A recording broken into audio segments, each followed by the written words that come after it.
কাচকল বা পোৰাকলৰ তৰকাৰী আপোনালোক সকলোৱে খাইছে, কিন্তু এনেধৰণে যদি কাচকলৰ তৰকাৰী বনায়, বিশ্বাস কৰক এবাৰ বনোৱাৰ পাছত আপোনালোকে আকৌ বাৰে বাৰে বনাই খাবলৈ মন যাব। তেনেহ'লে ব'লকচোন আজি এই কাচকলৰ তৰকাৰী মইনো কেনেধৰণে বনাইছোঁ তাকে ভিডিঅ'টোৰ জৰিয়তে আপোনালোকলৈ আগবঢ়ালোঁ।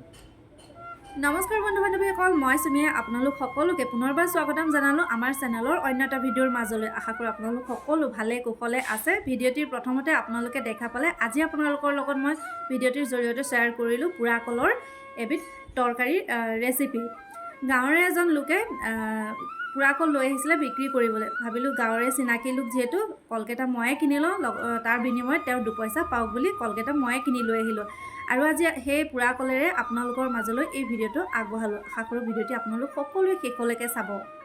আজিৰ ৰেচিপিটোৰ নাম হৈছে কাচকলৰ কোফটা কাৰী, আৰু এই ৰেচিপিটোৰ বাবে আমাক কোনকেইটা সামগ্ৰী কিমান প্ৰয়োজন হ'ব সেয়া মই ডেছক্ৰিপশ্যন বক্সত খুব ধুনীয়াকৈ দিছোঁ, আপোনালোকে গৈ চাই ল'ব পাৰিব। লগতে ভিডিঅ'টি শেষলৈকে চাব, তেতিয়াহে গম পাব যে মই আজিৰ এই তৰকাৰীবিধ কেনেকৈ বনাইছোঁ। আচলতে এই তৰকাৰীবিধ বনোৱাৰ পাছত আপোনালোকে বিশ্বাস কৰক বাৰে বাৰে বনাই খাবলৈ কিন্তু বিৰাটেই মন যাব। প্ৰথমতে মই এয়া আদা, নহৰু, পিঁয়াজ ধুনীয়াকৈ বাকলি গুচাই ধুই মেলি কাটি ৰেডি কৰি ল'ম। বন্ধু বান্ধৱীসকল, প্ৰথমতে মই 4টা কাচকল সিজাই ল'লোঁ, আৰু সেয়া ঠাণ্ডা হোৱা মানলৈ মই জলকীয়া, পিঁয়াজ এইখিনি ধুনীয়াকৈ কুটি ল'ম।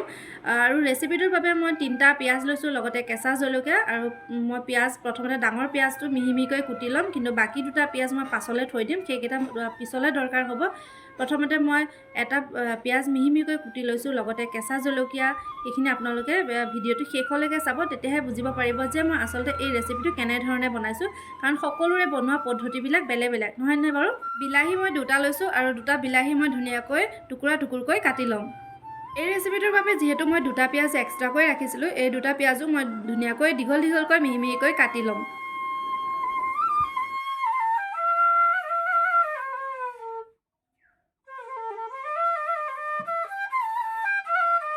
প্ৰথমতে যিহেতু মই কাচকলকেইটা সিজাই ৰাখিছিলোঁ, ঠাণ্ডা হোৱা মাত্ৰকে মই বাকলি গুচাই ডাঙৰ বাতি এটাত লৈ লৈছোঁ, আৰু ইয়াতে দি দিছোঁ মই ডাঙৰ চামুচেৰে 4 চামুচ বেচন, কুটি ৰখা জলকীয়া, পিঁয়াজ এইখিনিও দি দিছোঁ। লগতে দিছোঁ মই এচামুচ গোটা বগা জিৰা, লগতে সোৱাদ অনুসৰি নিমখ, হালধি এইখিনি দিয়াৰ লগতে আমাক প্ৰয়োজন হ'ব আদা, আৰু আদা আপোনালোকে মিহি মিহিকৈ কুটি দিবও পাৰে, বা ৰুকনি থাকিলে ৰুকনিৰে ৰুকি দিবও পাৰিব। গতিকে মই ইয়াতে মই আদা ৰুকি দিছোঁ, লগতে আদা অকণমান আমাক পাছলৈ দৰকাৰ হ'ব, সেয়া আপোনালোক সকলোৱে ভিডিঅ'টিত শেষলৈকে চাব।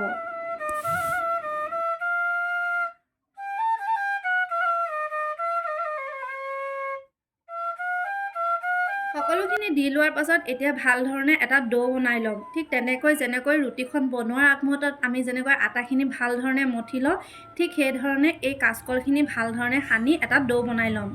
ডোটো বনাই হোৱাৰ লগে লগে মই এতিয়া অলপমানকৈ লৈ দুয়োখন হাতৰ তলিত ঘূৰাই চাওকচোন, এটা আঙুলিৰ টিপা দি পেলাই মই এখন সৰু সৰু বিস্কুটৰ দৰে আকাৰ দিছোঁ, সৰু সৰু দেখাত একেবাৰে ঘিলা পিঠাৰ দৰে আকাৰ দিছোঁ।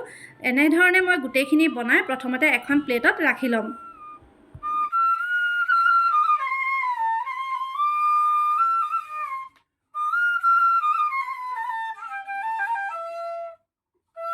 এতিয়া আহক ৰেচিপিটোৰ দ্বিতীয়টো ষ্টেপলৈ আগবাঢ়োঁ। কেৰাহীখনত তেল গৰম হোৱা মাত্ৰকে মই দি দিলোঁ তাতে গোটা বগা জিৰা কেইটামান, লগতে কাটি ৰখা পিঁয়াজ কেইফুটামান, নহৰু কেইটুকুৰমান, আদা, কেঁচা জলকীয়া, এই গোটেইখিনি দি 2-3 মিনিট সময় ভাজি লৈ তাতে দি দিলোঁ মই কাটি ৰখা বিলাহীখিনি দিয়াৰ পাছত 3-4 মিনিট সময় ভাজি ল'লোঁ।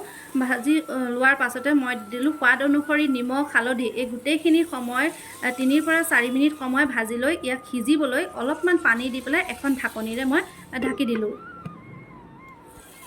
আদা, নহৰু, পিঁয়াজ, জলকীয়া এইখিনি যিহেতু ভাল ধৰণে সিজি গৈছে, এতিয়া ঠাণ্ডা হোৱা মাত্ৰকে এইখিনি এটা মিক্সিত আমি গ্ৰাইণ্ড কৰি ল'ম। বন্ধু বান্ধৱীসকল, এতিয়া আহক এই ৰেচিপিটোৰ 3 নম্বৰ ষ্টেপটো আমি ফ'ল' কৰোঁ। কাচকলৰ বৰাখিনি আমি একেখন কেৰাহীতে আমি অলপমান তেল দি বৰাখিনি ভাল ধৰণে ডিপ ফ্ৰাই কৰি ল'ম।